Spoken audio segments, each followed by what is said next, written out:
The fire is small tonight. Just enough flame to warm the circle, just enough light to chase the night's darker edges. Above, the stars stretch like silver scars across the sky. Below, the earth listens in silence. And in between you and I, gathered in the hush of memory, a place where rivers once ran red and the forests bore silent witness to the cost of greed.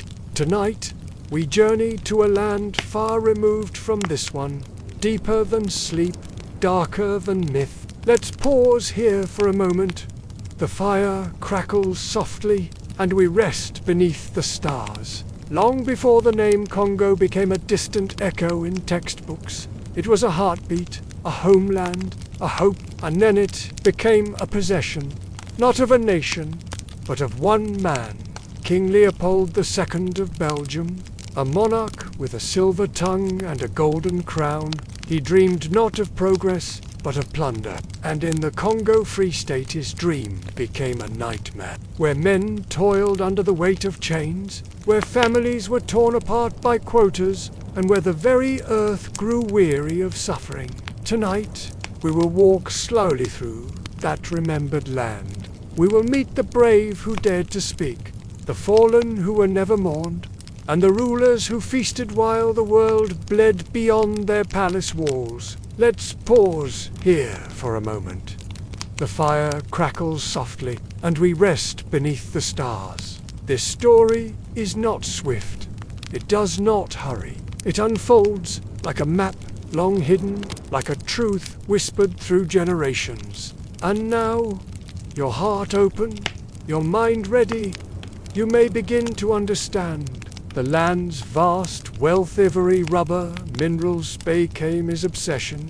Men were forced to meet impossible rubber quotas, their wives and children held hostage. Failure meant mutilation, torture, death. With cunning diplomacy and false promises, he claimed a territory 76 times the size of Belgium as his personal property. Estimates suggest that millions, perhaps half the population, perished under Leopold's rule.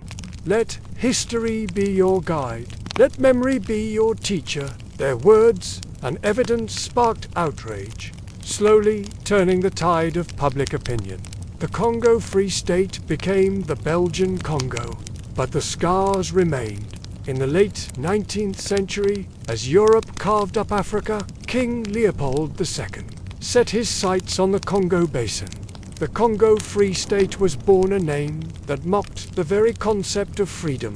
We honor those who suffered, those who resisted, and those who continue to strive for a better future, and the strength of those who fight for justice. Under the guise of bringing civilization, Leopold unleashed a regime of terror. Congolese people were not seen as human beings, but as tools for extraction.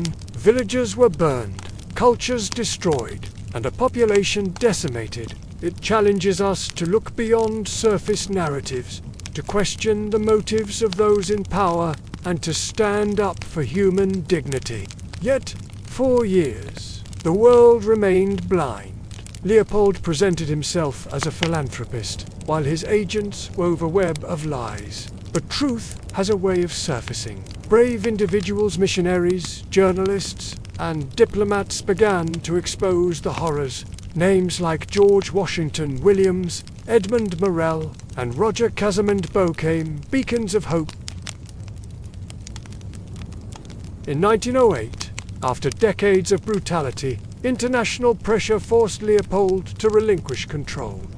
This story is not just about the past. It echoes through time, reminding us of the dangers of unchecked power, the importance of bearing witness. As we sit here, warmed by the fire's glow, we carry the weight of this history. The Congo's story is one of immense pain, but also of resilience and hope. Let's pause here for a moment. The fire crackles softly, and we rest beneath the stars. This story is not finished. It does not end. It continues like a river flowing through time, like a voice calling for justice across generations. And now, your heart heavy with knowledge, your spirit stirred.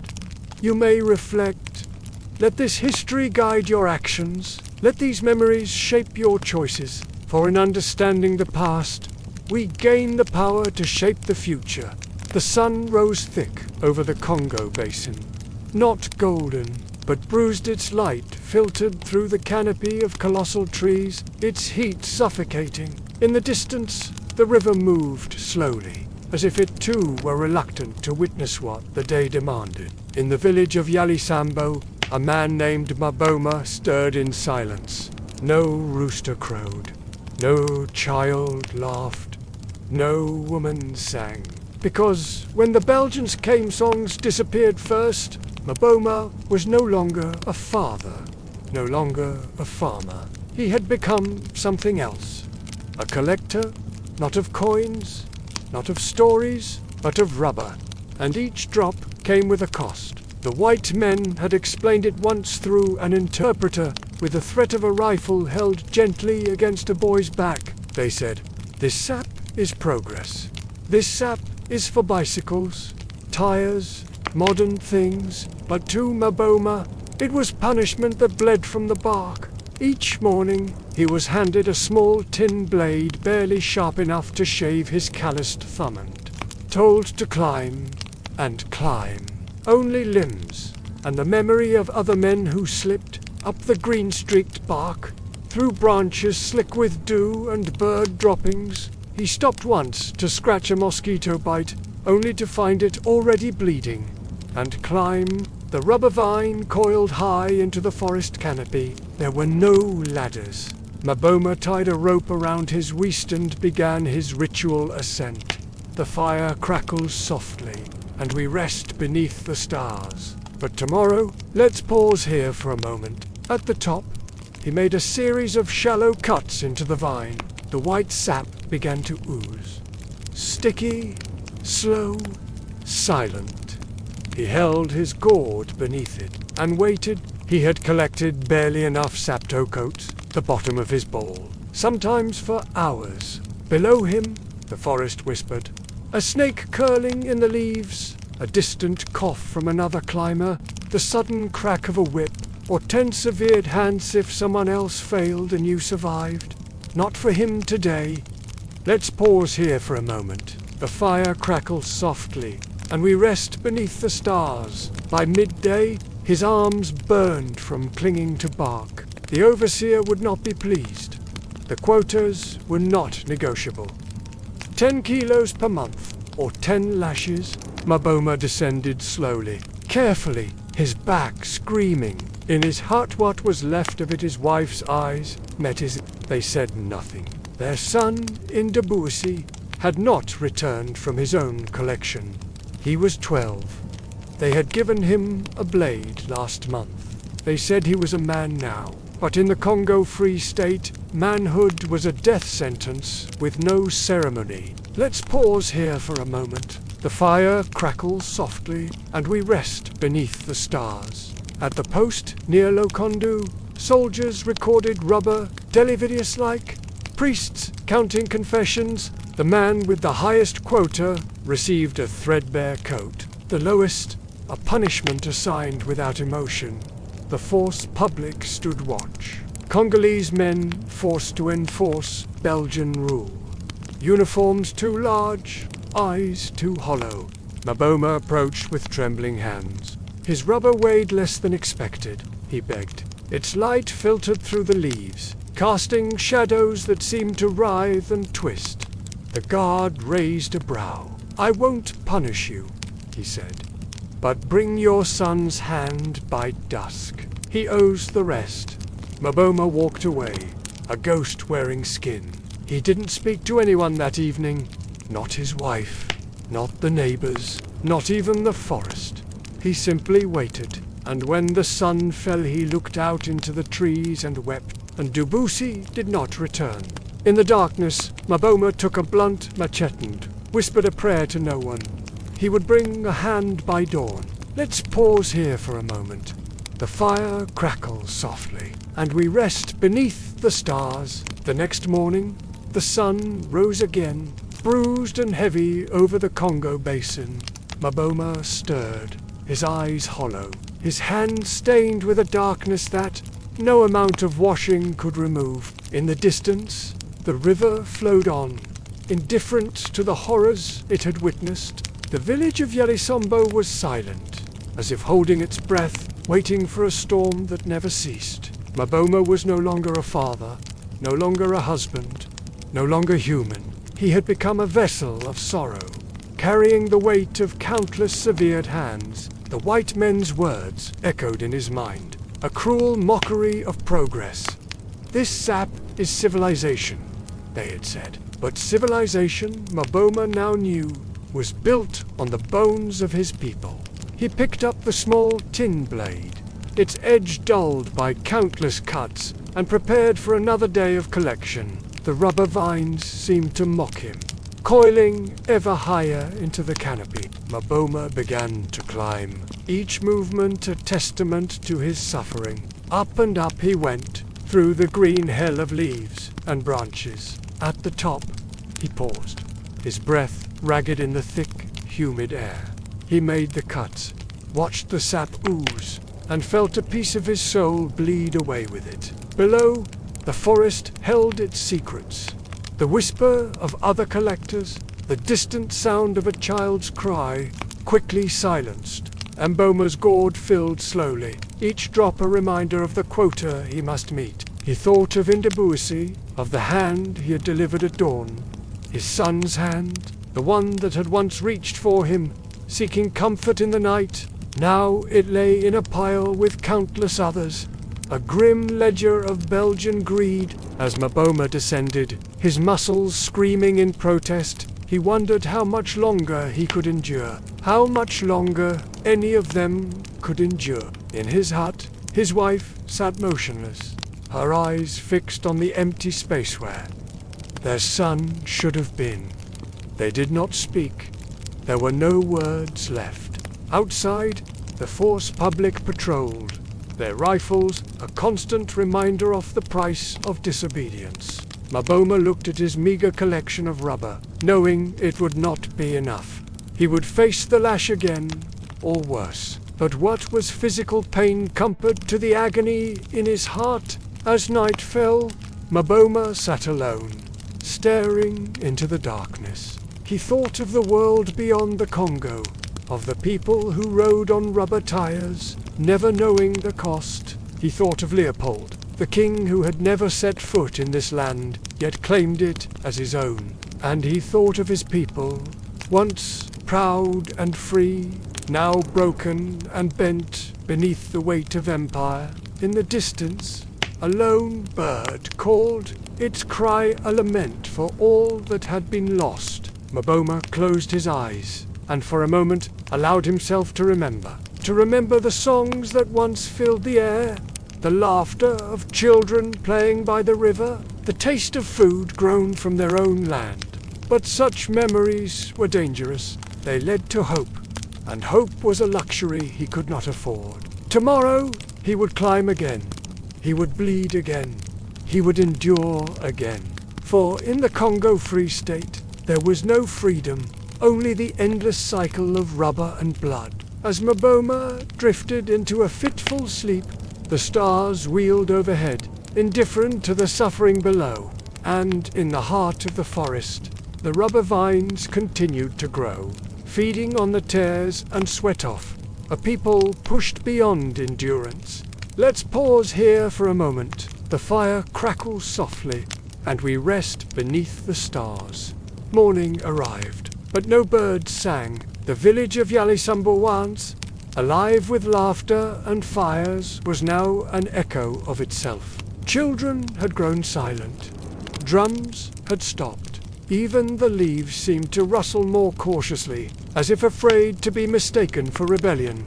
Maboma had not slept. His eyes were wide, bloodshot, and empty. His wife sat in the corner, wringing her hands not in fear, but in disbelief. They had done nothing wrong. But under Leopold's rule, wrongness was a matter of weight, and rubber weighed more than lives. The force public came at sunrise. 5 of them, boots caked in dried mud, eyes scanning faces like hunters inspecting cattle. They did not knock, they did not call, they simply entered. Maboma stood, clutching something wrapped in banana leaves. He extended his arms, inside a child's severed hand. He spoke no words, and they offered no response. One soldier grunted, took the package, and scribbled a note in a ledger. Quota adjusted.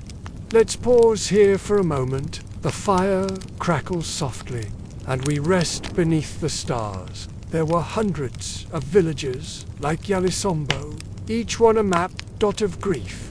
He had once been a priester, spiritual healer with chants passed down from ancestors. Each one a chapter in a story told by trees, too old to forget. Further south, in Balabo, a man named Kuzu had begun to fight back. But now he carried only silence. His son had been taken, his daughter too. And so he sang no more. He watched. He waited. One evening, Kusu approached the missionary station. White robes, white crosses, white lies. He was not there for God. He was there for letters. The missionaries wrote often to Europe, and in their books, hidden among pages of Latin and Psalms, were stories smuggled from the Congo. Kuzu brought a torn satchel filled with photographs, mutilated children, corpses in rows, women chained to tree stumps. He begged them, "Send these." The missionaries hesitated. But one, a soft-spoken Scottish woman named Elsie, she had seen too much, and perhaps guilt is louder than prayer.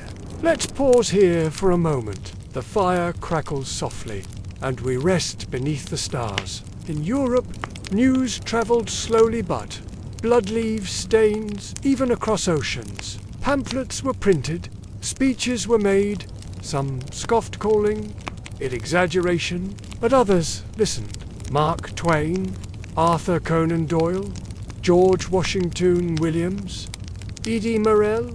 He scraped dried rubber from old vines, desperate to meet quota, to avoid meeting fate. His soul to names the Congolese would never know, but words that began to matter. Back in the Congo, none of that changed daily life. Maboma now worked alone. He no longer climbed. His body shrank. Nearby, another village was burned, not for rebellion, but for falling behind. The fire crackles softly, and we rest beneath the stars. They were days away from shipment, and the company would not tolerate delay. Whole communities were erased because sap flowed too slow. The jungle watched. The river carried ash, and still Leopold's wealth grew. Let's pause here for a moment. In the capital of Boma, Belgian officers toasted glasses filled with wine and praised each other's efficiency. They reported profits. They joked about native stubbornness. They read the Bible. And then they slept, in bedsheets embroidered with rubber export figures. Back in Yalisambo, Boma's wife passed quietly in the night. No illness, no wound, just silence. A soft exit from a life that no longer held breath. Maboma buried her with no words. The soil was dry. The trees did not whisper. He placed her wedding beads on a flat stone and walked into the forest without his tools. They say Maboma was never seen again. The fire crackles softly, and we rest beneath the stars. Some say he fled across the river and joined rebels who refused to collect a land 76 times the size of Belgium itself. Others say he lay down at the foot of an old vine and waited for the earth to take him back.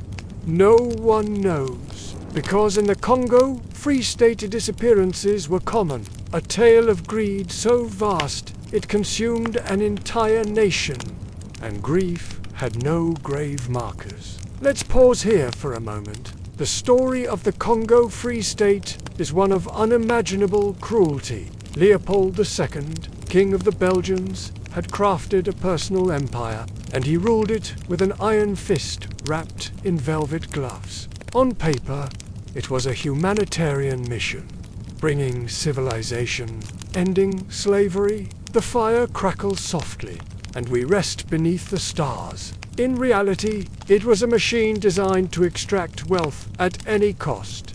The cost was paid in Congolese lives. Millions died, more were maimed, generations were scarred. And for what? Rubber. The lifeblood of the Industrial Revolution flowed from Congo's veins. Bicycle tires, automobile wheels, industrial belts, each product carried a hidden price tag written in blood. Let's pause here for a moment. In villages across the Congo, quotas ruled all. The fire crackles softly, and we rest beneath the stars. Men like Maboma lived in constant fear, not of death but of falling short. For failure meant more than personal punishment. It meant watching your family suffer. Hands were cut off, children were taken, women were violated, all to ensure the rubber kept flowing. The force publicly upholds.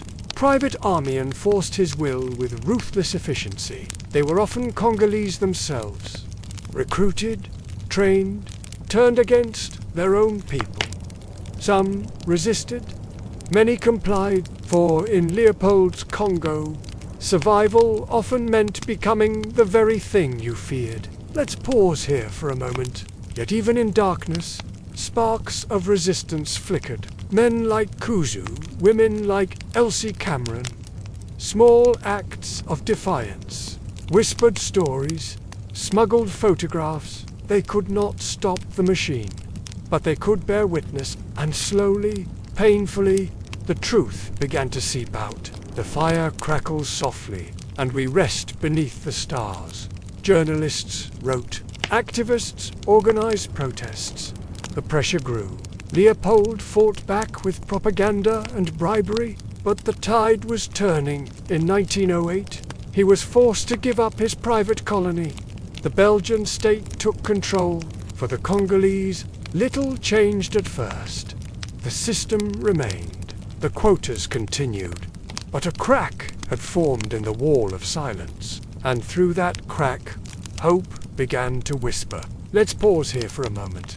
The legacy of Leopold's rule lingers still, in scars both visible and hidden, in a nation struggling to heal from wounds inflicted over a century ago. But the story of the Congo is not just one of victimhood. It is a testament to human resilience, to the strength of those who endured, to the courage of those who resisted, and to the power of truth to eventually overcome even the darkest of lies. As we sit here, beneath these same stars that watched over Maboma and Kusu, and let us vow, never again.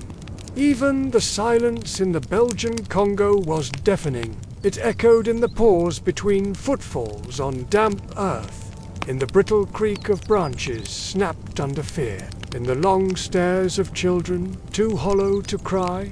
But somewhere between terror and surrender there were moments of defiance. Not loud, not marching or shouting, but quiet, like moss growing back over blood. Among the villagers of Mbondaka, stories were whispered after dark. Tales of the old gods and Zambi and Bumbo, spirits that walked with man before the Europeans came with guns and ledgers. They spoke of a giant baobab that would one day uproot itself and carry the souls of the lost back to the river's source. These were not just bedtime tales. They were resistance, for in a world where your hand could be cut off for missing a quota, imagination became a kind of rebellion. Let's pause here for a moment. The fire crackles softly, and we rest beneath the stars. One girl, maybe 9, maybe 12, had never known life without the rubber tax. She was born after the force public arrived, born after the village drums stopped. Her name was Amina.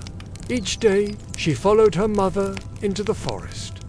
Not to play, not to learn songs, but to collect sap, to smear it on her bare skin and peel it off, hours later sticky, painfulest, to reach the day's measure. One morning, Amina asked, Why must I give the white men my trees?" Her mother didn't answer, not because she didn't know, but because she did.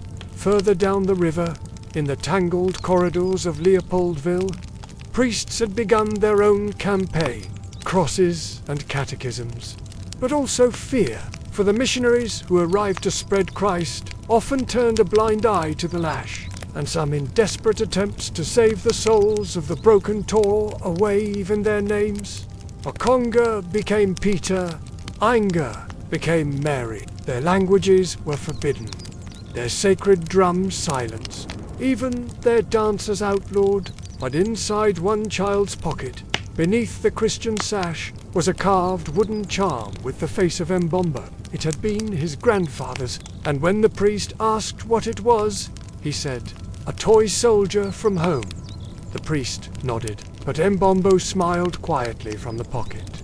"Let's pause here for a moment. The fire crackles softly, and we rest beneath the stars.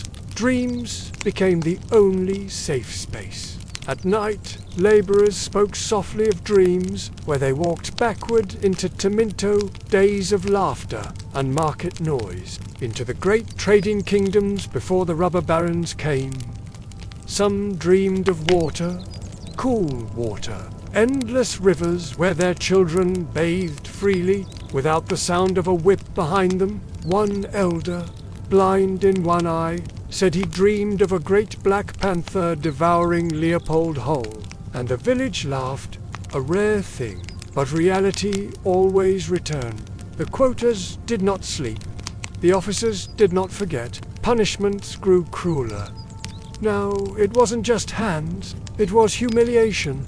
Villagers forced to carry officers on their backs for miles. Fathers made to watch as their daughters were taken, wives asked to choose which husband to survand, which to offer. Still, even in horror, the forest offered small mirth. Some vines yielded slowly, making it impossible to meet quotas, and some laborers learned to mix the sap with river mud, fooling the scales for just one more day of breath, a silent sabotage. And in every village, a child carried a story forward. A word, a dance, a tune hummed under breath. They couldn't say no aloud, but they remembered. A memory in a world of erasure is power. Let's pause here for a moment. The fire crackles softly, and we rest beneath the stars. Eventually, the world looked closer. The reports from Edmund Morel had done their work. Photographs had captured what the Congo Free State could no longer deny, and Belgium, shamed before its neighbors, began to change course. But slowly, so slowly. By the time reforms came, an entire generation had been twisted into silence. Amina's name was gone. Okonga's village burned. The rivers held their ashes, and the jungle began to grow over the ruins. One day, decades later, a Congolese boy walked through that same forest. He found a stone, carved, weathered. He dusted it off. On it, a symbol, half leopard, half man. He asked his grandfather what it meant. He only smiled and said, "It means we're still here." Let's pause here for a moment. The fire crackles softly, and we rest beneath the stars. In the years that followed, the scars of Leopold's reign remained etched deep in the Congo's soul. The rubber quotas may have ended, but the echoes of violence lingered. In remote villages, elders still spoke in hushed tones of the time of tears. Children learned to read the forest for signs of danger, an instinct passed down through generations of fear. But life, stubborn and resilient, found ways to push through the cracks. In Kisangani, once a hub of colonial brutality, markets slowly came back to life. The air filled with the scent of roasted plantains and the chatter of a dozen languages. Women, their hands scarred but strong, wove intricate baskets, each pattern, a code, a message of survival passed from mother to daughter. And in the schools, now run by Congolese teachers, history was taught with a new voice. Not just the dates of European arrivals, but the names of those who resisted. The heroes whose stories had been whispered around fires for decades. One teacher, her eyes bright with defiance, told her students, "They tried to bury us. They didn't know we were seeds." The class repeated it like a mantra. Let's pause here for a moment. The fire crackles softly, and we rest beneath the stars. In the heart of the rainforest, where the rubber vines once bled, new growth emerged. Saplings pushed up through the rotting remains of old colonial outposts. Nature, in its quiet way, reclaiming what was taken, but the forest held memories too. In certain clearings, the trees grew stunted and twisted. The soil, they said, remembered the blood spilled there, and sometimes, when the wind blew just right, villagers swore they could hear the faint echo of screams carried on the breeze. Yet even here, life found a way. Children played in those same clearings, their laughter a defiant counterpoint to the ghosts of the past. They built toy boats from leaves and raced them down streams, once choked with and in their games, without even knowing it, they rewrote history. The white man in their stories was no longer the all-powerful monster, but a foolish character outwitted by clever forest animals. It was a small thing, but in a land where stories had been weapons, it mattered. Let's pause here for a moment. The fire crackles softly, and we rest beneath the stars. As the decades passed, the Congo changed. Independence came, bringing with it new hopes and new struggles. The scars of colonialism didn't fade easily. Corruption, conflict, and the ghosts of old divisions plagued the young nation. But beneath it all, a quiet strength endured. In the bustling streets of Kinshasa, artists painted murals that blended traditional symbols with bold new visions. Musicians fused the rhythms of their ancestors with electric guitars, creating sounds that pulsed with both pain and joy. And in remote villages, elders still gathered to share the old stories. But now, mixed in with tales of spirits and trickster animals, were accounts of resistance. Of grandfathers who sabotaged of grandmothers who hid sacred objects from priests, small acts of defiance, woven into the fabric of identity. One night, around a fire much like this one, an old woman finished her tale. The children leaned in, eyes wide. "And that," she said, her voice barely above a whisper, "is how we survived." A young boy, no more than 7, looked up at her. "But grandmother," he asked, "are we still surviving?" The old woman smiled, a fierce light in her eyes. "No, child," she said. "Now we are living." Let's pause here for a moment. The fire crackles softly, and we rest beneath the stars. Before the photographs, before the commissions, before the world gasped in horror at what was happening in the Congo, there was a man with a pen and a conscience. His name was George Washington Williams. Not an emperor, not a king, not a soldier with medals on his chest. Just a black American man, born in the ashes of slavery, with a fire in his heart for truth. He had seen battle, yes, a teenage soldier in the Union Army, fighting in the American Civil War, before he had learned how to shave.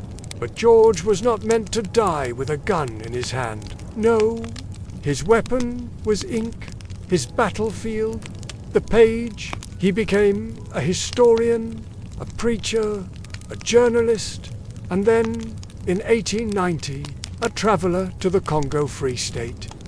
Let's pause here for a moment. The fire crackles softly, and we rest beneath the stars. George had heard the promises. King Leopold II's grand words about civilizing Africa, about progress, about salvation. But when George stepped off the steamer and walked among the people, what he saw was no mission of mercy. He saw skeleton children and men with bandaged stumps. He saw villages emptied and women carrying sorrow. like water in worn clay pots. The truth gripped him like a fever, and so he wrote. He penned a letter not just to the world, but directly to Leopold. Not angry, not crude, but piercing. He called it an open letter to His Majesty King Leopold II, and in its pages, George wrote what few dared to whisper, that the Congo was not a project of light. It was a slaughterhouse in disguise, that Leopold's men had mutilated, raped, tortured, enslaved, that the rubber quota was written in blood, that missionaries looked away and traders counted coins while children starved. Let's pause here for a moment. The fire crackles softly, and we rest beneath the stars. The world blinked. How could such horror be possible? George had no photos, no viral proof, no social media, no microphone, only words. But oh, how he used them. He described with precision the river ports turned prisons, the lashings, the mass graves, the silence of European eyes that should have wept. He called for international investigation. He demanded a reckoning, and then he fell quiet. You see, George Washington Williams died just 1 year later, alone, far from home, in a small hotel in Blackpool, England. Fever took him before the world ever thanked him. Before history gave him a crown, he was buried, not as a hero, but as a man forgotten. In the Congo, in the rustling of leaves by the river, his name lingers in every report that followed, every commission that came years later to condemn Leopold's crimes. His letter lived on. They say you cannot stop a tree from growing if the seed is strong. George was that seed, and though he died before he could see it bloom, his truth rippled outward. Missionaries began to report atrocities. Cameras followed. Europeans began to ask questions. Leopold tightened his grip, but it was too late. The truth had already slipped through. Let's pause here for a moment. The fire crackles softly, and we rest beneath the stars. And today in schools that bother to tell the whole story, in books that dig deeper than the headlines, his name has returned. George Washington Williams. A soldier, a scholar, a prophet with a pen. The first to name the lie for what it was, and to do so not for glory, but because he could not sleep while others suffered. Would you have written that letter? Would you have spoken when it was dangerous? Perhaps not. But perhaps, if you had heard George speak, you might have tried. In the heart of Africa, a land rich in resources and ancient cultures, a dark chapter unfolded under the guise of progress. The Belgian Congo, a vast territory claimed by King Leopold II, became a theatre of unspeakable cruelty. But before the world knew, before the outcry, there was a man who dared to look beyond the facade. George Washington Williams, a voice in the wilderness, a conscience that could not be silenced.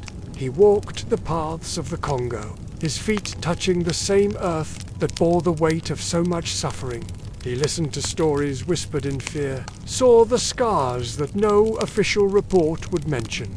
In the quiet of the night, by flickering lamplight, he put pen to paper and began to write. Words that would shake the foundations of an empire, words that would echo through time.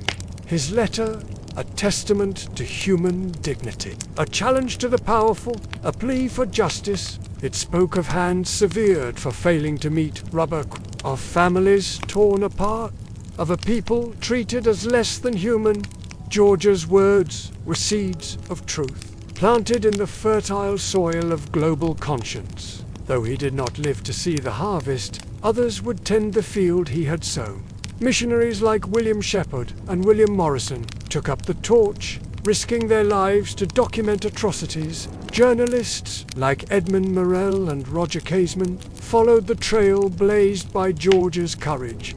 They built upon his foundation, turning whispers into shouts that could not be ignored. The Congo Reform Association was born, a movement that would span continents and shake thrones. Photographs began to circulate, images that confirmed the horrors George had described. Rubber quotas, mutilations, forced labor. The truth of the Congo Free State laid bare for all to see. King Leopold's grip began to loosen.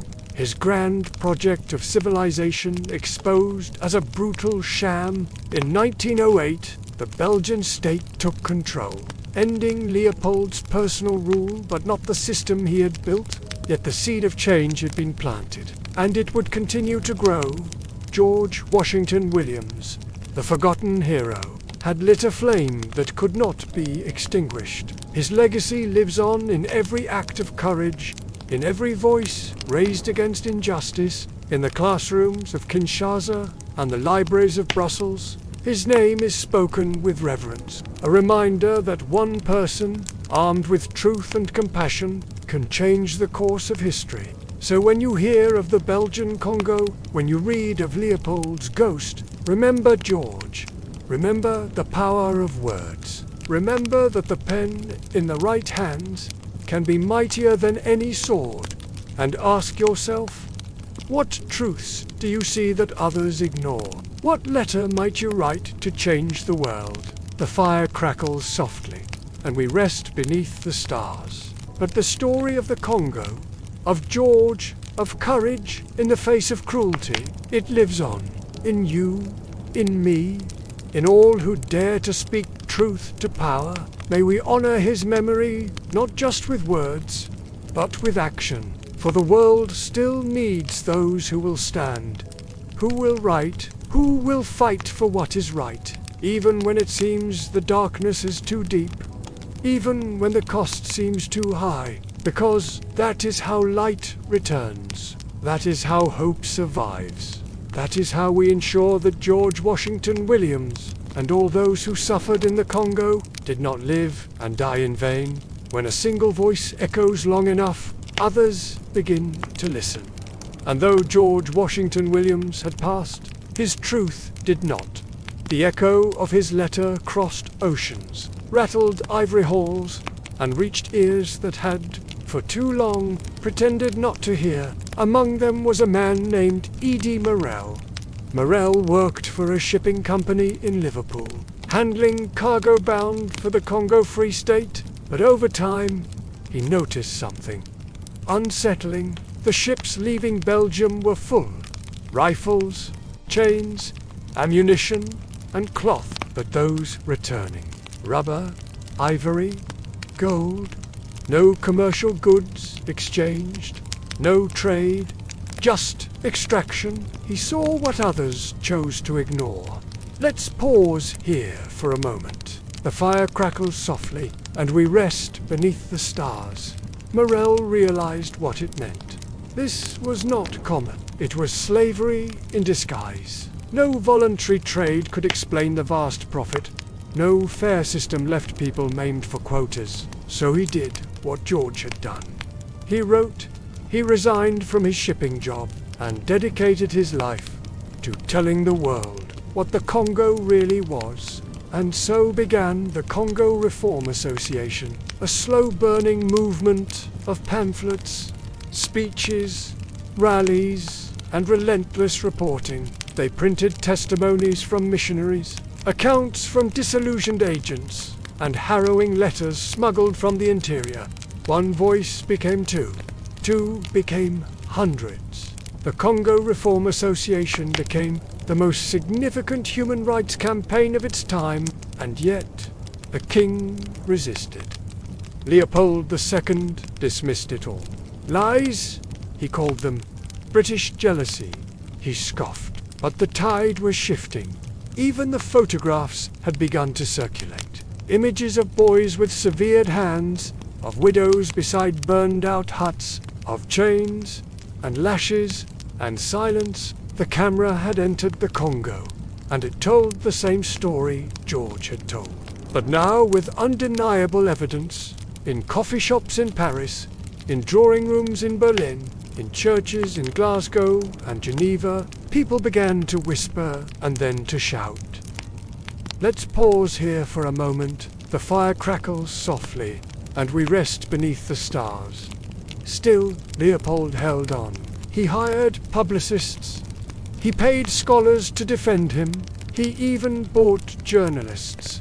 But he could not buy every voice, nor bury every truth. In 1904, a young British diplomat named Roger was sent to investigate. He travelled the Congo. He wrote his casement report, a damning indictment of Leopold's rule.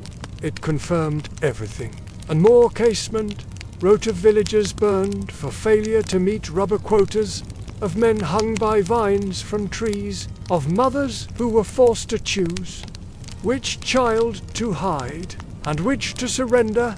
The report broke the illusion, and even in Belgium, Leopold began to lose support. He tried to give the Congo to France. They refused. Eventually, under pressure from every corner of Europe, he was forced to hand the Congo to the Belgian state. Let's pause here for a moment. The fire crackles softly, and we rest beneath the stars. Was it salvation? No. The cruelty did not end, but it was no longer hidden, and that mattered. Because silence is the soil in which injustice grows, and now the silence was broken. George Washington Williams had started the spark. Edie Morel carried the flame. Casement cast light on the darkest corners, and the people who suffered, their voices echoed in every printed line. Today, their names are carved in few statues, taught in few schools. But they stood against the tide. They walked into rooms filled with power and denial, and spoke on behalf of the voiceless, in the language of peace, but with the courage of warriors. Would you have done the same, or looked away? Let us pause here one last time. The fire crackles softly, and we rest beneath the stars. The rubber vines of the Congo no longer bleed beneath the whip, but the echoes of that pain still stain the roots of our modern world. Let us walk slowly, my friend, through time's shadowed corridors, and see how the past, though buried, still breathes. Let's pause here for a moment. The fire crackles softly, and we rest beneath the stars. When Leopold was finally forced to surrender his private colony to the Belgian state in 1908, he did not go quietly. He burned documents, entire archives of corruption, of mutilation, of profit, but enough remained. Enough to tell a truth that could no longer be denied. Still, the world did not come to a halt. Congo's rubber was still needed. The vines were still tapped. The laborers still walked barefoot 4 miles through thick, mosquito-heavy jungle. Their baskets still heavy with latex, their shoulders still bent with fear. Rubber was no longer for bicycle tires alone. The 20th century had begun to speed forward. Cars, tanks, aircraft, industry, war, and Rubisoft, and strong was the tendon that pulled empires forward. The Congo, once known only in whispers and rumors, now fed the arteries of modernity. The suffering of the past was buried in factory walls and polished showrooms. Let's pause here for a moment. The fire crackles softly, and we rest beneath the stars. Many of the great Western fortunes quiet and dignified, now with museums and scholarships and family names carved in stone, grew tall on Congo's grief. And still today, the ghosts of those vines curl silently around our lives. Every time a tire rolls across the road, every time a wire is insulated, a trace of that old story lingers, not in guilt, but in memory. Because rubber was never just rubber. It was breath stolen from mothers. It was the silence of amputated hands. It was the darkness behind wealth's bright shine. In the aftermath, Belgium governed the Congo for another 50 years, with more schools, more hospitals, but also continued exploitation. They called it development. But the same mines, the same forests, the same rivers, still gave, still bled. The world forgot Leopold's crimes, or chose to. He died wealthy, his mausoleum grand, his image still smiling from statues in Brussels. Let's pause here for a moment. The fire crackles softly, and we rest beneath the stars. And yet, the memory never vanished entirely. In the early 2000s, new voices emerged. African scholars, descendants of survivors, poets and filmmakers, they began to tell the story again. Not as victims, but as guardians of memory. They wrote of severed hands and untouched justice, of unmarked graves and unnamed heroes, of history misremembered or deliberately erased. Their work became the new echo of George Washington Williams, of Casement, of Morel. Only now, the echo came from inside the Congo. And even now, the Congo is not done bleeding. Today, it is cobalt, coltan, gold, oil. Today, the jungle is still cut, the rivers still choked, but the voices are louder now, and the world is beginning to listen again. Let's pause here for a moment. The fire crackles softly, and we rest beneath the stars, because the legacy of Leopold's rubber empire is not only a tale of cruelty, it is a reminder that when power is unchecked, when profits speak louder than people, even the most unimaginable violence can become invisible until someone speaks, and then another, and then the silence breaks. So we tell these stories not to reopen wounds, but to close them properly, with memory, with honor, with truth. Let's rest here as the fire dims, for we have walked far tonight. We have followed vines, crossed oceans, and listened to voices long silenced. But the story is not over. Next, we shall rise into the world of the rulers, into ivory verandas, crystal decanters, and the eerie calm of colonial madness. The Belgian Congo, a land of immense wealth and immeasurable suffering, stands as a testament to the darkest chapters of human history. Yet its story is not confined to the past. It lives on in the very fabric of our modern world. As we delve deeper into this tale, we must remember that every luxury, every convenience we enjoy today may carry the weight of forgotten tears. The transition from Leopold's private domain to Belgian state control did not erase the scars etched into the Congolese soil.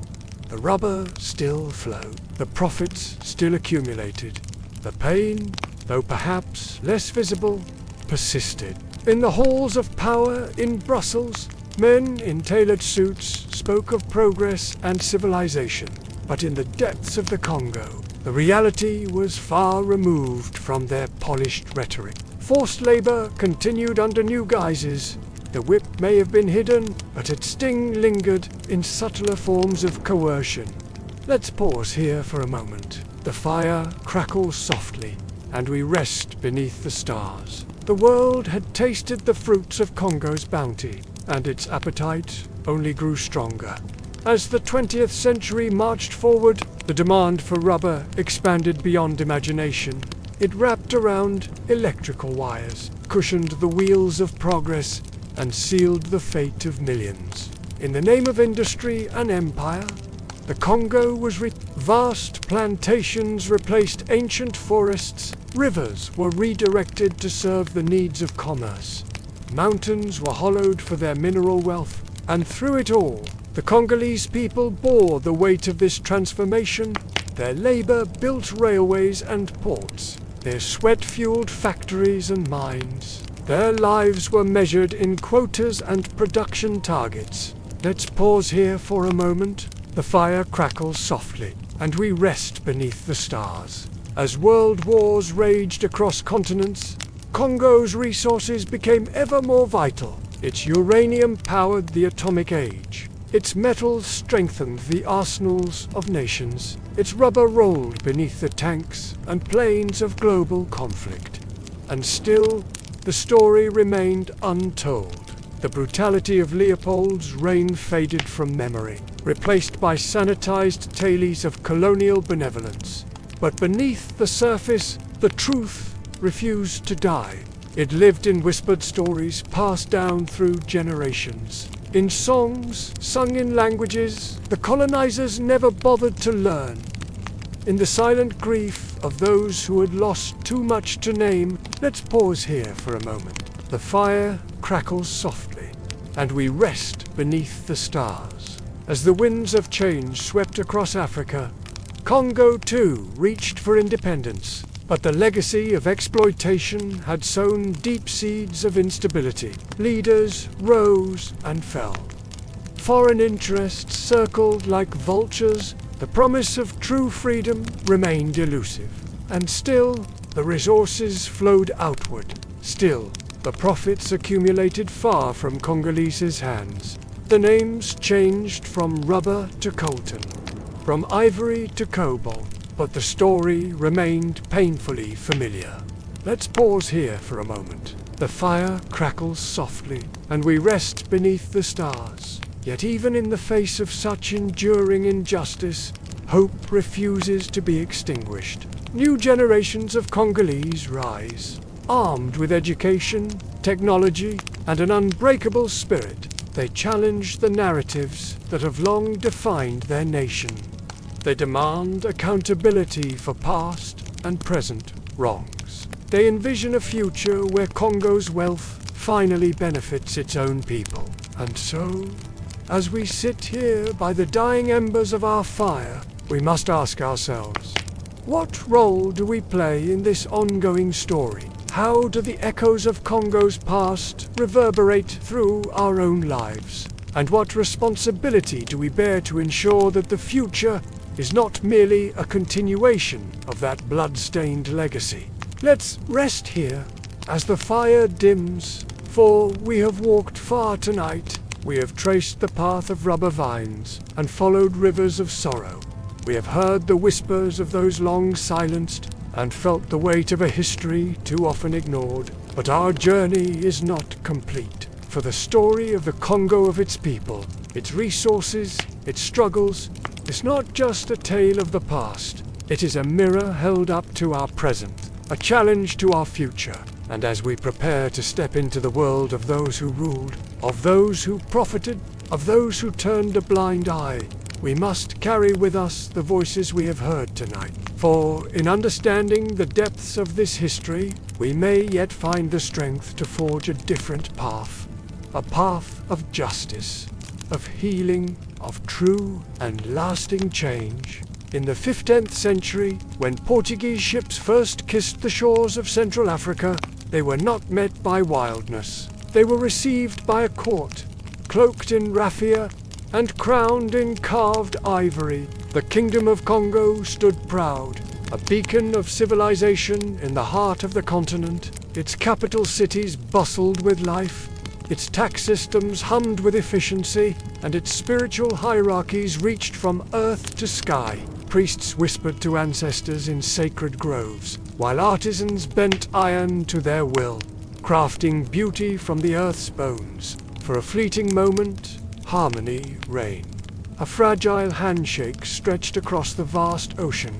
Ambassadors, adorned in the finest silks and beads, crossed seas to exchange greetings. Letters, penned in careful script, traveled between kings separated by worlds. Christianity arrived not as a conqueror, but as a curious traveler, eager to convert. But beneath this delicate truce, embers of change smoldered. King Afonso Imenus Ningamibemba embraced the new faith with open arms, not out of submission, but with the cunning of a chess master seeing moves ahead. He wrote to Portugal's monarch in flowing Latin, draped himself in imported finery, and requested teachers to enlighten his people. Yet when the slave ships appeared on the horizon, their holds hungry for human cargo, Afonso's world began to crumble. His pleas echoed across the Atlantic. Letters, once filled with warmth and curiosity, now dripped with desperation. He begged for mercy, for limits, for his people to be spared the chains that gleamed in the tropical sun. But gold spoke louder than a king's sorrow. Across once raised in hope, now marked the masts of ships that tore families apart. The kingdom of Congo, once a jewel of Africa, began to fracture. Let us pause here for a moment. The fire crackles softly, and we rest beneath the stars. The fall came not with a thunderous crash, but with the quiet inevitability of erosion. Province by province, chief by chief, family by family, the heart of the kingdom turned inward, consuming itself.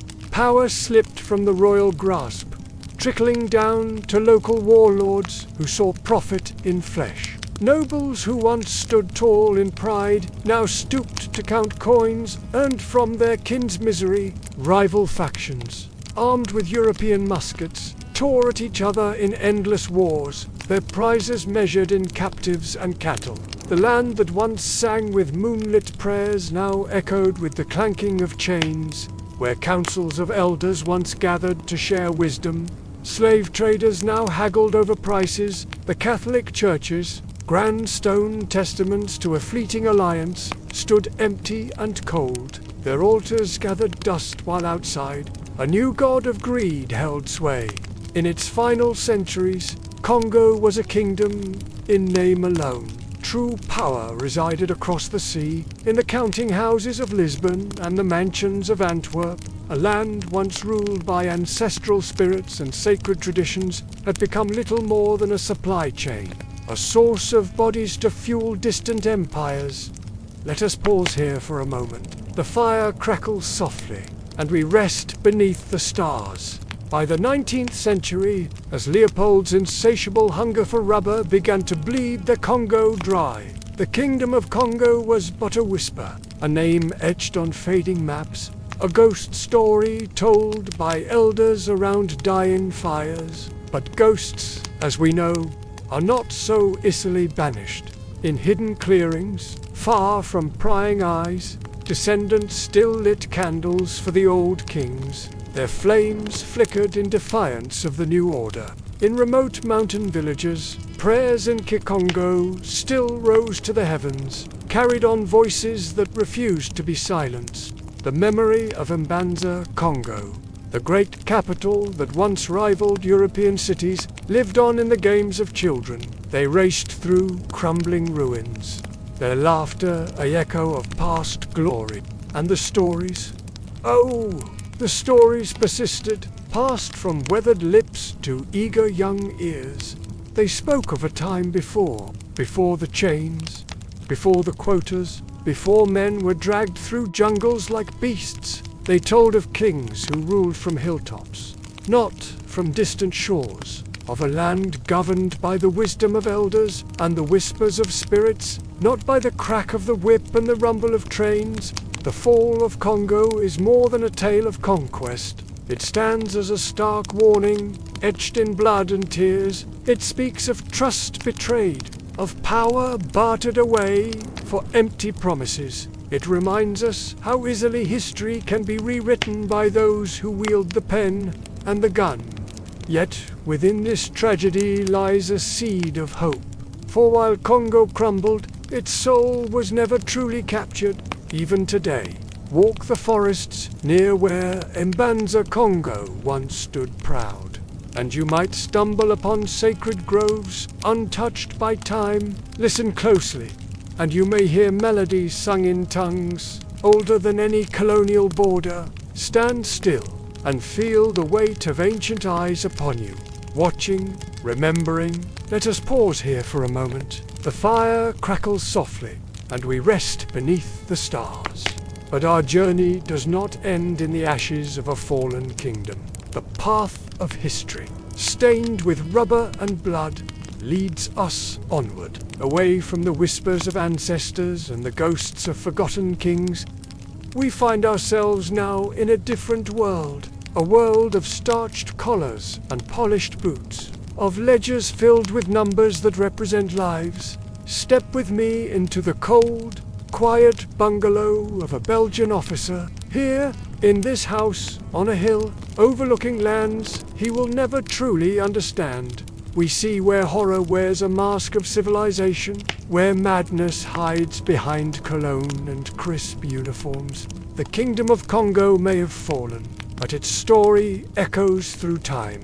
It whispers to us from the shadows of colonial bungalows and the depths of rubber plantations. It reminds us that empires rise and fall, but the spirit of a people, their songs, their stories, their sacred places, these can endure.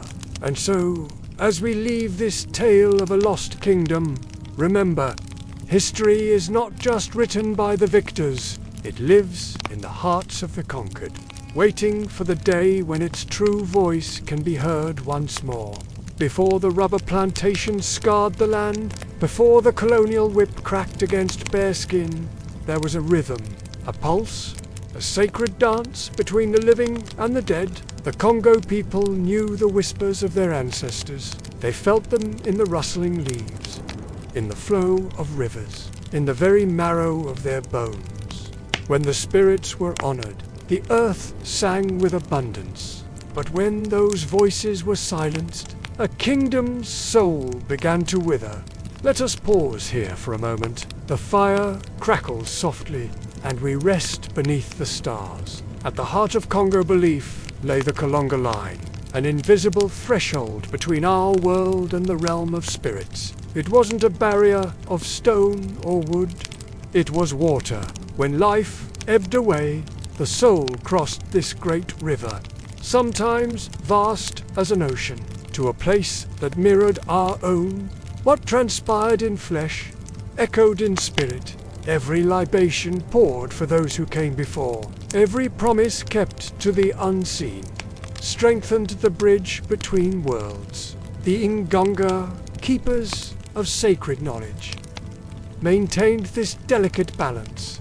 With amulets wrapped in crimson cloth, with ancient bones and sacred flames, they interpreted the language of the invisible. Their incantations mended broken bodies, brought judgment to the deceitful, summoned life-giving rains, and shielded entire villages from harm. When new life entered the world, the Nganga blessed infants with beads and ash. When death claimed the old, they guided souls across the watery veil. The cycle of rituals gave meaning to existence. But the chains that bound also tore at the fabric of the spirit. They left gaping wounds in the cosmic order. Let us pause here for a moment. The fire crackles softly, and we rest beneath the stars. The Belgian conquest was more than a grab for land and resources. It was an assault on the very essence of Congo identity. Zealous priests set flame to sacred groves. They seized the Ngonga's power objects, decrying them as tools of evil. The Congo people were told, "Your ancestors are demons. Your ceremonies are lies. Your drums are the devil's music." And so, those who once sang praises to the stars now toiled beneath the overseer's lash. The Nganga were imprisoned or driven into hiding. Their chants fell silent. Their symbols became contraband. But the spirit cannot be truly extinguished. It persists. Even as rubber quotas crushed bodies and broke spirits, even as white officers dealt out brutal punishments, whispered prayers still rose in the night. When darkness fell, women secretly tended sacred spaces. They taught their children the names of holy rivers. Before each meal, water was still poured for those we cannot see. Deep in the forests, beyond the reach of colonial eyes, rituals adapted, Christian saints merged with ancestor spirits, crosses intertwined with Kalonga spirals. Resistance took root in memory, held within flesh and bone, passed down through song. Let us pause here for a moment. The fire crackles softly, and we rest beneath the stars. And what became of those souls torn from their homeland? The captives wrenched from hearth and kin, shackled and cramped in the bowels of slave ships. Many carried their cosmology in anguished silence. They sang kick-and-go hymns through bloodied lips. They bore the Kalonga across the vast Atlantic.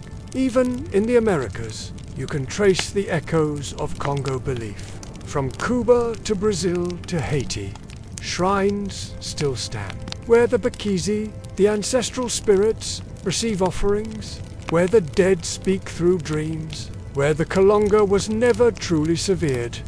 This, too, is the enduring legacy of the Congo, a spiritual defiance that colonizers could not fully eradicate. The Kingdom of Congo may have fallen to conquest, but its cosmology persisted in the shadows. It flowed like the river of the dead, unseen yet ever present, even today, among Bakongo descendants in Angola and the Democratic Republic of Congo. The old ways endure.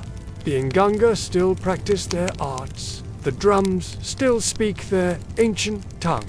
The ancestors are still honored with food, water, and flame.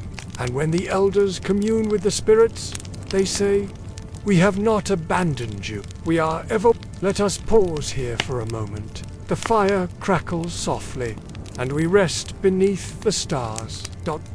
Now, the celestial lights dim above us. A chill creeps into the air. We leave the realm of ancestors and rise into the stark reality of colonial brutality. The Congo Free State, King Leopold II's private domain, was a land of unspeakable horrors. Villages that failed to meet impossible rubber quotas faced decimation. Men returned from the forests with baskets of white sap and trembling hands. For those who fell short, mutilation awaited.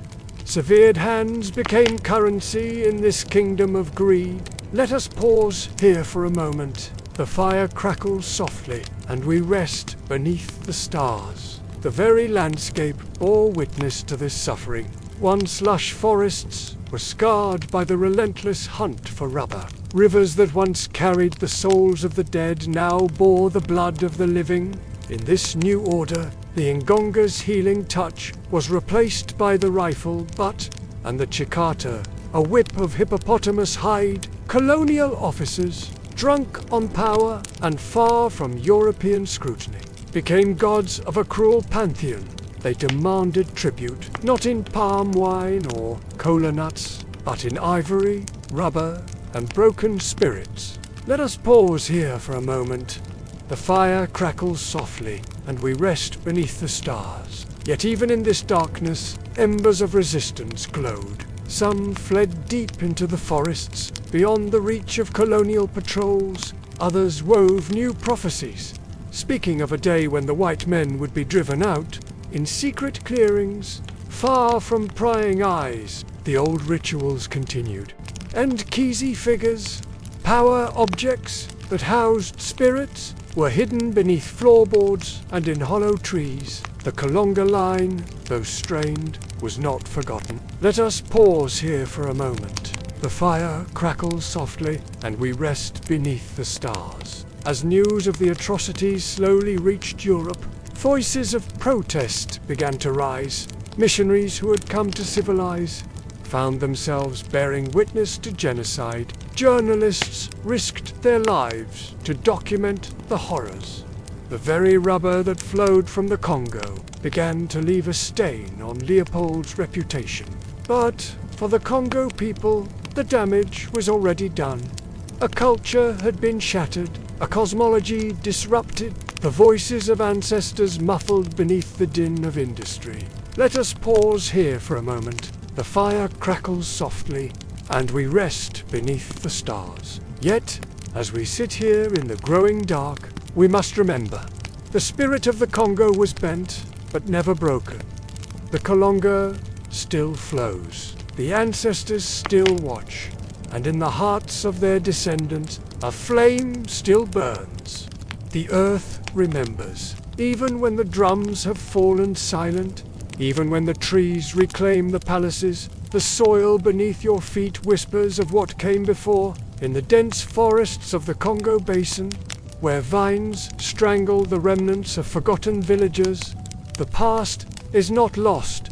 It breathes softly in root and rain, in story and scar. Let's pause here for a moment. The fire crackles softly, and we rest beneath the stars. Once, the Belgian Congo stood as a vast empire, a land of rubber and ivory, where colonial powers carved out their ambitions, where indigenous kingdoms were shattered, and where the very essence of humanity was tested. Even in its ruin, the legacy lives, because memory does not require walls, only breath.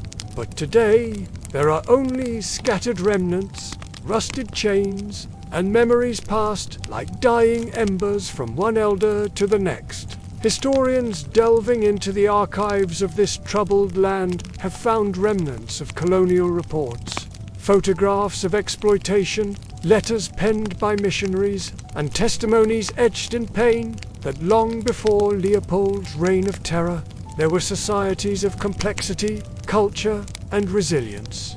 The fire crackles softly, and we rest beneath the stars. Each item is a whisper, each document a verse in a song long suppressed.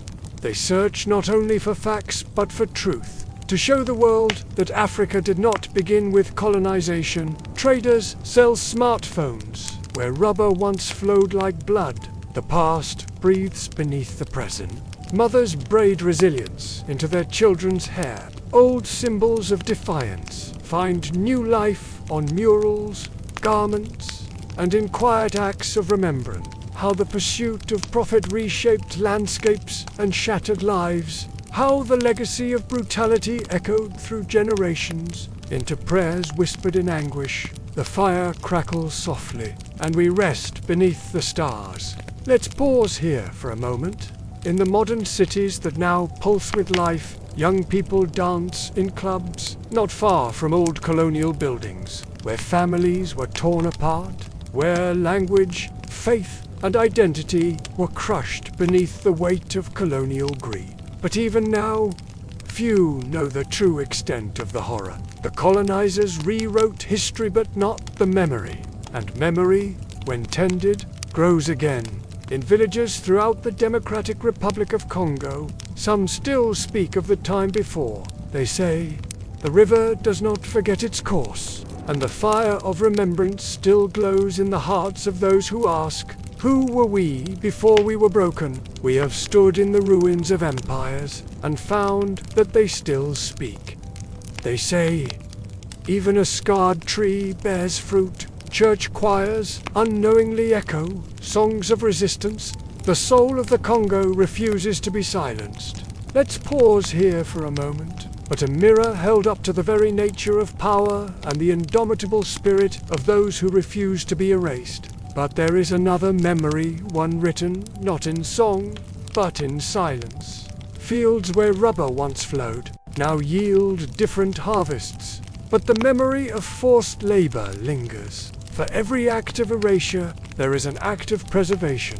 The Congo story is one of survival, of a people who refuse to be defined solely by the darkness thrust upon them. It lives in the laughter of children playing in streets, once patrolled by colonial forces. It thrives in the determination of activists working to reclaim their history and shape a new future. In the questioning, there is growth, and in the remembering both, the bitter and the sweet, there is healing. And in remembering, we ensure that the earth's whispers are never again ignored. Rivers that once carried ivory now carry the hopes of a new generation, but the echoes of past atrocities still ripple beneath the surface. It lives and breathes, shaping our present and our future. The story of the Belgian Congo, with all its complexities, is not just a chapter in a dusty book. It is a living testament to the resilience of the human spirit and the enduring power of memory. Because for every village that remembers, there are 10 more where memory was severed, where hands were cut. This, too, is part of the story. The loss, the grief that lingers in the silence between heartbeats, the children who grow without knowing the names of their ancestors, the rhythms of their heritage, the sacred wisdom carried in their very bones. How does a nation reconcile with such a past? How does it forge an identity that honors both the pain and the triumph? It whispers through the generations, a testament to both the depths of human cruelty and the heights of resilience. But this silence is not final. It is a pause, a breath, a waiting place between drumbeats. We honor the voices that were silenced, the lives that were shattered, and the dreams that refused to die. Because the spirit of resistance still burns in the forests of Congo. In remembering the pain, we also remember the strength. In honoring the scars, we reclaim our humanity. Let's pause here for a moment. The fire crackles softly, and we rest beneath the stars. So we close this chapter of our journey. We have walked the paths of the exploited. We have crossed the rivers of sorrow. Now we prepare to enter another space. Not the realm of the colonized, but the polished cruelty of the colonizers, the men who drank champagne as villages burned, who wrote reports tallying mutilations, who spoke of civilization with blood on their hands. We now step into the next segment to witness what it meant to be the elite in a world built on suffering. The earth remembers. In the bustling streets of Kinshasa, in the depths of the rainforest, in the quiet corners of every home, the past is not silent. For in the story of the Belgian Congo, we find not just a tale of exploitation. The scars run deep, etched into the land itself. Yet, in this land of contradictions, hope blooms like a delicate flower pushing through cracked concrete. For every story of brutality, there is a counterpoint of courage. In markets and universities, in parliaments and village councils, the conversation continues. There are no easy answers, but in the seeking, there is power. As our fire burns low and the stars wheel overhead, we are reminded that history is not a static thing. And so, as we prepare to delve into the world of those who wielded power in this dark chapter of history, we carry with us the weight of all we have witnessed. For in understanding the past, we shape the future. The jungle outside hums with life. Cicadas singing, leaves trembling with wind, and far off, the cry of a hornbill. But inside the whitewashed bungalow, there is only silence, and the ticking of a brass pocket watch. This is not a palace, but it is a kingdom. A small patch of land carved from someone else's life, where a European officer rules like a little god. A chair, a whiskey bottle, a pile of reports. Here begins the most dangerous kind of madness. The kind that feels ... normal. Let's pause here for a moment. The fire crackles softly, and we rest beneath the stars. The Belgian officer has a veranda. Its wooden railing carved by Congolese hands. The floorboards are smooth from pacing. Here he drinks. Here he smokes. Here he reads letters from Brussels. And sometimes he forgets where he is. The jungle is out there. The Africans of them. The rubber is wealth. And the mutilated are just a line in the record book. This is the quiet horror. He does not think himself cruel. He thinks himself civilized. He is a servant, young, barefoot, does not speak unless spoken to. The officer does not know his name. He gave him one Pierre, because the boy's real name was too difficult to remember. Pierre fetches the whiskey. He sweeps the porch. He translates orders. He watches his own people suffer and brings the officer brandy every day, without flinching, because to resist is to vanish. Let's pause here for a moment. The fire crackles softly, and we rest beneath the stars. The officer keeps a journal. He calls it his field notes. In it, he records the daily rainfall, ivory shipments, workers sent to the mines, punishments administered. Sometimes he sketches a butterfly, a rare orchid. He even composes some, because brutality does not always wear a snarl. Sometimes it dons a smile, a starched collar and gleaming boots. In the evenings, they gather, the officers in pressed uniforms, under gas lamps, With Belgian beer and Dutch cheese transported from the port, they toast to Leopold, to profit margins, to civilization. They speak of the locals in hushed tones. They speak of primitives and inferiors, while just beyond the fence, families are torn apart by their decrees, but they do not see them. Their glasses clink too loudly. Let's pause here for a moment. The fire crackles softly, and we rest beneath the stars. Sometimes the Congo fights back. A malaria takes hold, paranoia creeps in, and the officer starts to hear things, whispers in the leaves, shadows that move. He drinks deeper. His journal entries grow frantic. His gaze, once steady and cold, now flits like caged animals. He is surrounded by wonder, but it terrifies him, because somewhere in his marrow he senses the weight of his actions. But he cannot face it, so he curses the heat, the insects, the darkness, the natives, anything but his own reflection. He writes to Antwerp, requesting immediate transfer. Sleepless nights, unexplained anxieties, but what he cannot articulate, what none of them will ever confess, is this: they are not unraveling because of the land, they are unraveling because of shame, and because to confront it would be to shatter completely. So they drink, and they forget, and the system churns on.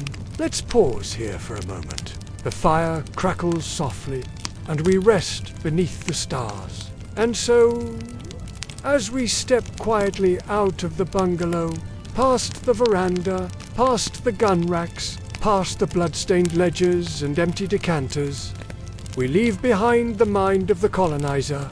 We return to the people who endured him, the elders who remembered, the youth who rebuilt, the cultures that persevered. But before we celebrate that resilience, we still have more darkness to navigate. The officer's world is a bubble of delusion, floating precariously above a sea of suffering. His routine, once a source of pride, now feels like a desperate ritual to keep reality at bay. He rises at dawn, donning his crisp uniform like armor. Breakfast is served by silent hands, coffee bitter, toast dry. The day stretches before him, a parade of paperwork and patrols. But lately, something has changed. The jungle seems to press closer, its green depths hiding accusing eyes. The heat is more oppressive, clinging to his skin like guilt. He finds himself avoiding mirrors. In meetings with fellow officers, their laughter rings hollow. They speak of quotas and discipline, but their words seem to echo in a void. Sometimes, mid-sentence, one of them will trail off, staring into the distance with haunted eyes. They do not discuss these moments. At night, the whiskey flows freely. It dulls the edges, blurs the lines between right and wrong, but it cannot silence the dreams. In his sleep, the officer walks through endless rubber plantations. The trees weep white tears. Ghostly figures with missing hands reach for him, their silent screams more deafening than any sound. He wakes, drenched in sweat, reaching for the bottle before his eyes are fully open. Let's pause here for a moment. The fire crackles softly, and we rest beneath the stars. The bungalow, once his fortress, now feels like a prison. Its whitewashed walls mock him with their purity. The polished floors reflect a man he no longer recognizes. He finds himself spending more time on the veranda, staring into the green abyss of the jungle. Sometimes he imagines simply walking into it, letting the wilderness swallow him whole. But he doesn't. He can't. Because to leave would be to admit defeat, to acknowledge the rot at the core of this civilizing mission. So he stays. He drinks. He writes his reports in neat, measured handwriting that betrays nothing of the tremor in his soul. And all the while, the pocket watch ticks, measuring out the moments of a life built on stolen time. Let's pause here for a moment. The fire crackles softly, and we rest beneath the stars. In rare moments of clarity, Usually, in the grey light of dawn, the officer allows himself to wonder about the lives beyond the compound walls, about the villages emptied, the families shattered. But these thoughts are dangerous. They threaten the carefully constructed narrative that allows him to function. So he pushes them away, focusing instead on the day's tasks. On numbers, on quotas, on the illusion of progress, yet the cracks are widening. Reality seeps in like water through a failing dam. He catches Pierre watching him sometimes, with eyes that hold centuries of pain and defiance. It makes him uncomfortable in ways he cannot articulate. The other officers notice the change in him. They exchange glances, whisper behind his back. He knows they're wondering if he's going native. The ultimate sin in their world. But he's not going native. He's going human. And that, perhaps, is even more terrifying. Let's pause here for a moment. The fire crackles softly, and we rest beneath the stars. As we leave this bungalow, this microcosm of colonialism's twisted logic, we carry with us the weight of unspoken truths. The legacy of this system stretches far beyond these walls, its tendrils reaching through time and space. But we also carry hope. For even in the darkest corners of history, there are seeds of resistance, of resilience, of a future where such kingdoms of madness no longer hold sway. The jungle hums, the watch ticks, and somewhere beyond the reach of this small tyrant's domain, a new day is dawning. The vines twist in silence, the trees drip with the sweat of centuries, and beneath their roots, the ghosts of whole villages still whisper, names unrecorded, lives uncounted, souls turned into currency. This is the economy of blood rubber. It did not rise from markets, but from mutilation. Let's pause here for a moment. The fire crackles softly, and we rest beneath the stars. In Europe, bicycles rolled smoother, typewriter keys clicked faster, and in the halls of royalty, automobiles purred like satisfied cats. All thanks to Congo rhubarb, the sap of the vine, the oil of the age. It made fortunes, it built cities, it crowned kings. But in the Congo, it took everything. Rubber vines did not grow in neat rows. They clung to ancient trees, deep in mosquito-thick forests, to harvest them. Congolese men were forced to walk for days, barefoot, no food provided, no rest. Each vine had to be gashed, its sticky blood scraped into tin cups. Sometimes it took hours to fill just one. Those who returned, empty-handed, were whipped. Those who fled were hunted, and those who resisted were punished in public. Back in the villages, the women waited. Their children grew thin. Their fields lay fat. Because everyone was working for rubber, no one had time to farm. And when quotas weren't met, soldiers came. They burned huts. They took hostages. They chopped off hands. Yes, as proof that bullets had not been wasted. This was Leopold's math. One bullet, one hand, rubber in, hands out. Let's pause here for a moment. The fire crackles softly, and we rest beneath the stars. Whole villagers vanished. Some fled into the forest and never returned. Others were wiped out, names erased from memory, bodies swallowed by the green.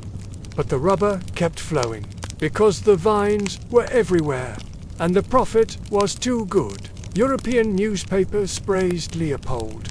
His investors got richer, his colonial officers received bonuses. The Congo was branded a model colony, but no one printed the death toll. In some regions, population fell by more than half. Mothers died in childbirth, fathers died in chains, children died in silence. And still, the vines bled because the market demanded it. Let's pause here for a moment. The fire crackles softly, and we rest beneath the stars. Rubber was not just a product, it became a shadow. It darkened every hut, haunted every drumbeat, poisoned every river. It turned friends into informants, chiefs into tools of empire, and language itself into the language of quotas. In the Congo, rubber was not wealth, it was a curse. Only years later, after outrage in Europe, after reports from missionaries, after images of severed hands made their way into parlors and parlors, did the tide begin to turn. Leopold was forced to surrender his private ownership. The Congo became a formal Belgian colony, but the wounds ran deep, because the ghosts of those villagers, they never left. They live in the soil, in the hush of the trees, in the silence of those who remember. Let's pause here for a moment. The fire crackles softly, and we rest beneath the stars. Now, we rise slowly from the jungle floor, past the vines, past the bleeding trees, into the halls of memory. The story of Congo's rubber is not just a tale of economics. It's a testament to human greed, to the power of markets to reshape landscapes and lives, to the brutal arithmetic of colonialism. In the quiet forests of Central Africa, where the vines still grow, where the trees still stand tall, there's a heaviness in the air. It's the weight of history, the echo of countless lives, sacrificed on the altar of progress. For every bicycle that rolled smoothly in Europe, for every automobile that purred in royal garages, there was a price paid in blood and tears. The rubber boom created fortunes. It fueled industries. It changed the face of transportation. But it also created ghosts. Villages emptied, cultures shattered, generations lost. And for what?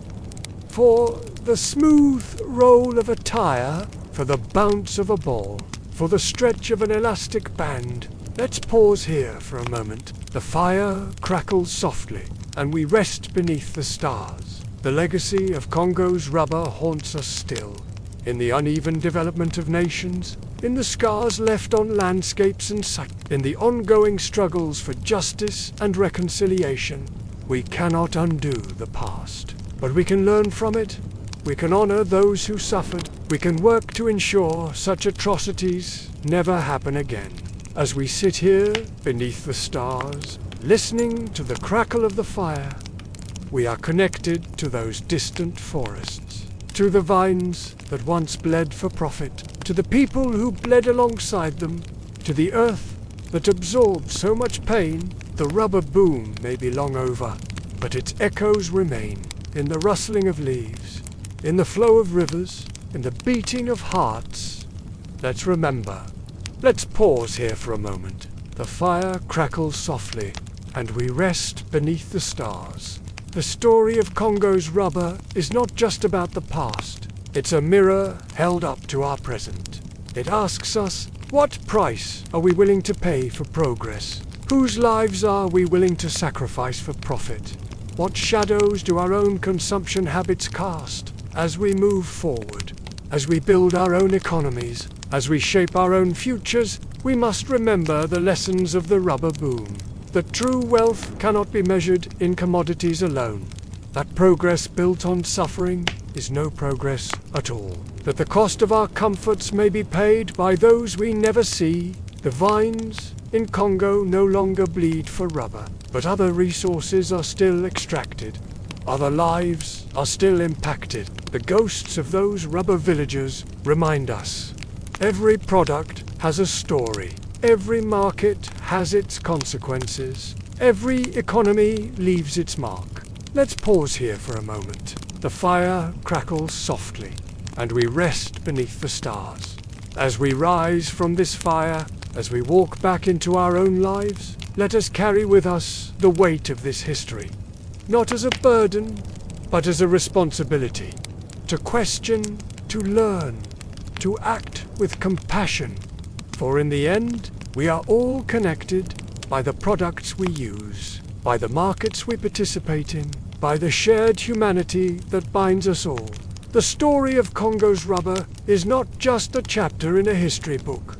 It's a call to awareness, a reminder of our power as consumers and citizens, to shape economies that uplift rather than exploit, to demand transparency in supply chains, to value human dignity above all else.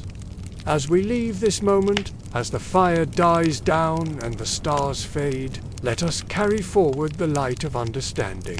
For in remembering the ghosts of Congo's rubber villages, we honor not just the past, but the possibility of a more just future, a future where profit and progress walk hand in hand with compassion and care, where the vines twist in peace, where the trees drip with life, and where villagers thrive in the fullness of their humanity. This is the economy we must strive for, not one of blood and rubber, but of dignity and shared prosperity.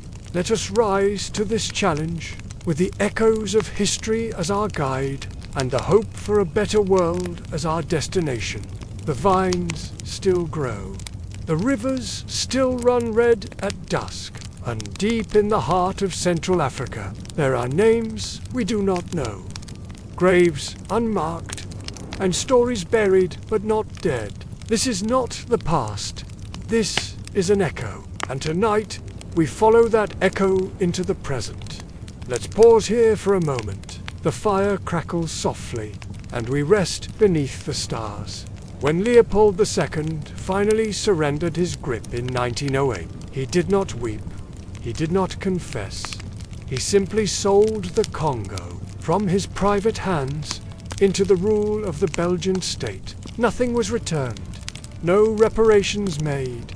The vines kept bleeding, and Belgium, like many European powers, simply put on a new face, a cleaner uniform, a softer voice. But the system did not change. Under Belgian rule, schools were built, but only to the 6th grade. Africans were educated just enough to serve, but never to lead. Mines still claimed lives. Rubber gave way to copper. Copper gave way to uranium.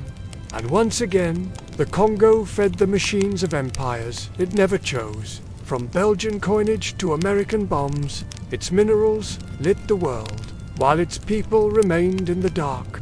Let's pause here for a moment. The fire crackles softly, and we rest beneath the stars. By the 1950s, the world had changed. Africa was stirring. From Ghana to Kenya, the drums of independence were beating. In Congo, those drums came late and loud. In 1960, Congo became free. But it was a brittle freedom, because colonialism had stolen not just land, but leadership, language, and unity. Within weeks of independence, Congo erupted into chaos. Patrice Lumumba, a name that still sings in the hearts of many, he tried to bring dignity, to heal the wounds, to make Congo its own again. But the shadows of empire are long, and Lumumba was assassinated, backed by foreign powers, buried in silence, dissolved in acid. One hand of Europe gave freedom, the other held the knife. Let's pause here for a moment. The fire crackles softly, and we rest beneath the stars. Since then, Congo has known dictators, coups, foreign mercenaries, and endless wars, especially in its mineral-rich east. Gold, coltan, diamonds, cobalt. The world still wants what Congo holds. Smartphones beep with blood in their circuits. Electric cars hum with colonial ghosts. And the children who mine the cobalt today, they look like the children who carried rubber, who watched their mothers beaten, who slept in silence after their fathers disappeared. The story has not ended. It has only changed uniform. What was once a whip is now a contract. What was once a chain is now a trade agreement. And the vines? Oh, the vines still cling to the trees. But now the ghosts whisper through concrete cities, through cracked radios, through dusty roads. Let's pause here for a moment. The fire crackles softly, and we rest beneath the stars. And yet, amidst this pain, Congo still sings.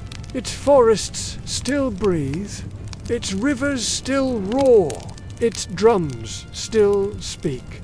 There are artists, poets, teachers, healers, people who remember, but do not give up. People who still look to the stars and whisper, "We are more than what was done to us. History's a wound, but it is also a mirror. And in this mirror, we see the shape of what was lost, but also the spark of what remains." This brings us to the end of segment 4.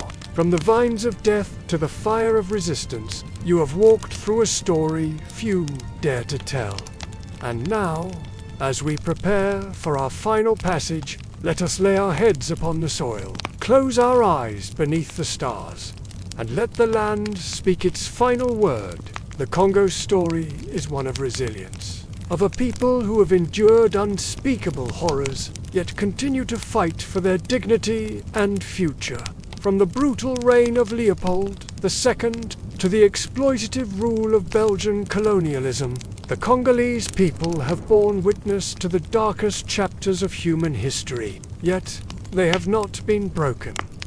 In the face of systematic oppression, they have found ways to preserve their culture, their languages, their traditions, even as the world continues to extract their resources, leaving behind environmental devastation and social upheaval. The Congolese people persist.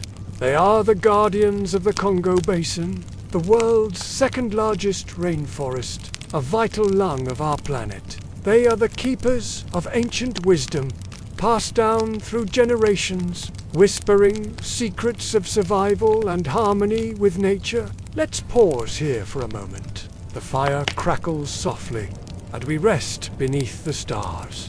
The legacy of colonialism in Congo is not just a story of the past. It is a living, breathing reality that shapes the present and future of Africa. For in Congo's struggle, we see the echoes of a continent's pain. We see the scars left by artificial borders, drawn by distant powers with no regard for ethnic ties or cultural bonds. We see the consequences of an education system designed to create servants, not leaders. We see the bitter fruits of economic policies that prioritize foreign profits over local development. But in Congo's resilience, we also see Africa's potential. We see a people who, despite everything, still dream of a better tomorrow, who still fight for justice, for equality, for the right to determine their own destiny. Let's pause here for a moment.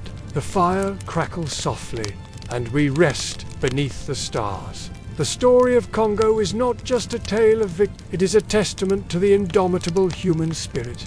It is a reminder that even in the darkest night, hope can still flicker. That even when the world turns its back, people can still stand tall. That even when history seems to repeat its cruelest cycles, there are always those who dare to imagine a different future. As we sit here, under the vast African sky, let us remember the names we do not know, the graves unmarked, the stories buried but not dead. Let us honor their memory, not with pity, but with a commitment to justice. Let us look at Congo not as a lost cause, but as a call to action. For in its pain, in its struggle, in its unwavering spirit, we see not just the shape of Africa's past, but the possibility of its future. A future where the vines no longer bleed, where the rivers run clear, where the children of Congo and all of Africa can look to the stars, not with fear, but with hope. This is not the end of the story. It is a new beginning. And as we rise from this fire, as we prepare to face the dawn, let us carry with us the echoes of Congo's pain and the fire of its resilience. For in understanding this story, we understand not just Africa, but ourselves. We understand the cost of indifference, the price of greed, and the power of human dignity. Let this be our call to action, our reminder that history is not just something that happens to us, but something we shape with our choices, our actions.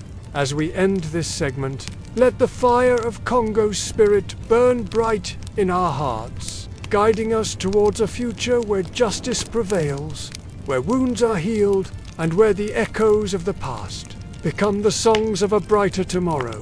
The fire is low now. Its amber glow flickers quietly, casting long shadows across the dust. You've heard the footsteps of kings and tyrants, felt the silent screams of the nameless, and traced your fingers across the rough bark of memory. But now, the story slows. It is time to rest. Let's pause here for a moment. The fire crackles softly, and we rest beneath the stars. The Congo is not just a country. It is a rhythm, a breath, a wound still healing. For generations, this land was carved apart not by rivers, but by greed, hands taken, lives broken, souls scattered like leaves across colonial maps, in stories whispered when the moon was high and the world still listened. And yet it lived, in lullabies sung by mothers beside rivers, in drums beaten at dusk. You have walked the path of the rubber gatherer. You have sat in the silence of mutilated villages. You have stood beneath the banners of empires and looked up at a sky that never changed. Through every name erased and every tree cut down, there was still a root, still a drumbeat, still a child born into hope. The colonial mind told the world that Africa was empty, that it was wild, savage, waiting to be saved. But this story, this one you've now heard, reveals a different truth, that Africa was never silent, that its people were never passive, that its soul has always sung even when drowned beneath gunfire and gold. The fire crackles softly, and we rest beneath the stars. Let's pause here for a moment. As the smoke rises into the cool night air, know this: you carry these voices with you now. Not as history, but as memory. History is written by the conquerors, but memory belongs to us all, through pain, through poetry, through the broken shadows of empire, cradled by the earth that birthed the first human heartbeat. The boy who climbed the rubber tree with torn feet, the woman who lit a candle in a burned-out church, the elder who sat by the road, waiting for a son who never came home. These are not footnotes. They are stars in the sky, the strength found in suffering, the beauty born from ashes. So let the wind be gentle upon their names. Let the rain fall kindly upon their bones. Let the land remember them even if the world forgets. Now sleep, old friend. It is a beacon of resilience, a testament to the human spirit's ability to endure, to create, to love even in the face of unspeakable cruelty. Not subjugation, but survival. Not silence, but song. The laughter of children by sunlit rivers, the wisdom of elders beneath ancient trees. You have traveled far tonight. Every memory shared is a soul honored. Every truth spoken is a step towards healing. But you are home now, under the baobab, beside the fire. Let it warm your heart when the world grows cold. It is the quiet courage of those who refuse to be silenced, the stubborn hope of those who plant seeds in scorched earth, the enduring love of those who sing lullabies in the darkest night. Let it guide your path when shadows threaten to overwhelm. Listen to the crickets, to the wind through the tall grass, to the breath of history as it finally rests. We will return again, not to mourn, but to remember. For as long as stories are told, Africa shall never be silent. And as we reach the end of our journey, let us not forget the lessons learned. The Congo, like all of Africa, is not a land of darkness. As the last embers of our fire fade, remember this: every story told is a light rekindled. So carry this flame with you, for in the end, it is not the grand gestures of empires that shape our world, This is the true legacy of Africa. Not conquest, but creation. And as you drift into sleep, may your dreams be filled with the rhythms of distant drums. For though our tale ends here, the story of Africa of humanity continues, ever changing, ever growing, ever hopeful. Rest now, dear listener. But when you wake, remember, you are part of this story now. A keeper of memories, a teller of truths. And in your voice, in your actions, in your love, Africa lives on.